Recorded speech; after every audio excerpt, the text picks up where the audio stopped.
Do you love anime? Well, I don't. However, sometimes an anime comes along and gets translated into a video game so well, it really makes me want to watch all I can. And no game did that better than Ghost in the Shell for the PS1. So let's break it down and find out how they followed up a great anime movie into a really good video game. A little blocky, with a bit of pop-in here and there. But then you realize you're playing a PS1 game. There's Dreamcast games that don't even look this good. The anime parts are made by the same group that handled the movie.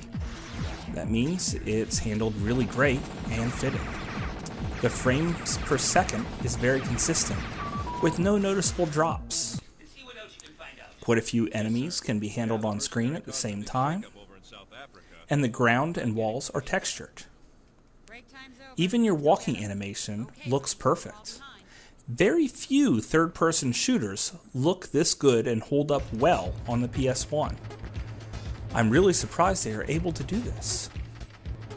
The one complaint I have is in some spots in the game, things can look a little dark, and it's hard to notice things like mines. But if you keep on shooting, your machine guns will target them automatically, so you don't really have to worry about it too much. But that is a very minor complaint. 12 missions that vary quite a bit. There's a seek and destroy mission on the third level that has you finding explosives under a very tight time frame.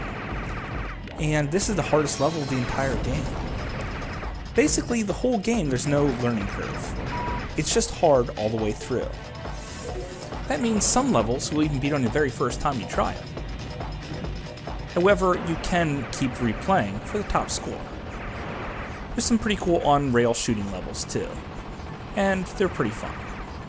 There's some engaging cutscenes before each mission that really keeps you going, and they always add at least one piece of humor in there to round it out. Don't worry, we'll flush them out.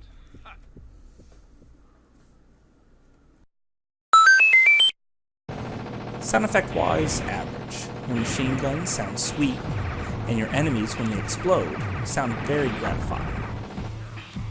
But where this game really excels is the music.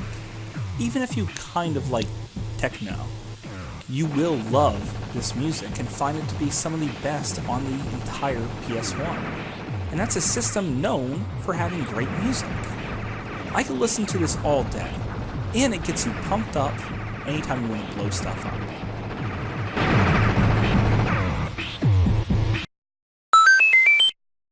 One button to jump, another one to use your grenade, which cap out at 3, so save these for the bosses. Your shoulder buttons, strafe, and a machine gun button that auto-locks on your targets, which is great because it doesn't use the analog sticks at all. Where the game sets itself apart is the ability to walk on ceilings and up walls. It does use it sparingly though, and you don't have to if you don't want to. It does keep the game feeling fresh and fun to this day. There's a radar system that keeps you on course, which I only really had a problem with on the very last level, which has some tricky jumps that I keep falling to my death. But it's the only level that seems to have this problem. The level variety in itself is great as well. Some levels are kind of like on-rail shooters, and the other ones are your classic seek and destroy. Overall, the gameplay here is lasting and fun. It keeps me replaying, trying to get a top score, which I could save on my memory card and pick up where I left off. Most of the bosses are what you expect from a game with a robot theme. They do vary in size quite a bit, between filling in a giant room and being the size of a regular person. I like the tractor-trailer boss the most, though. That being said, this is where you die the most, on the epic boss battles. Rarely did I ever die during a mission. Usually you make it all the way through, get to the boss, die, and that means you have to start the whole mission over again. But you take your licks when you can, and they are really well crafted. Just keep at 'em and keep scraping, and chances are you'll beat 'em in no time. The first time you beat the game from start to finish, you're looking at about 3 hours of actual gameplay here, and about 12 minutes of watching the cartoon. Today it sells for about $60 complete, and I recommend getting it because it won't be long before it pulls a Lomax and skyrockets in price. Overall, this is one of the best games of the entire PlayStation 1, and I put it right up there with Metal Gear Solid for maybe the best game on the system, not including some of their epic RPGs, of course. But that's just my opinion.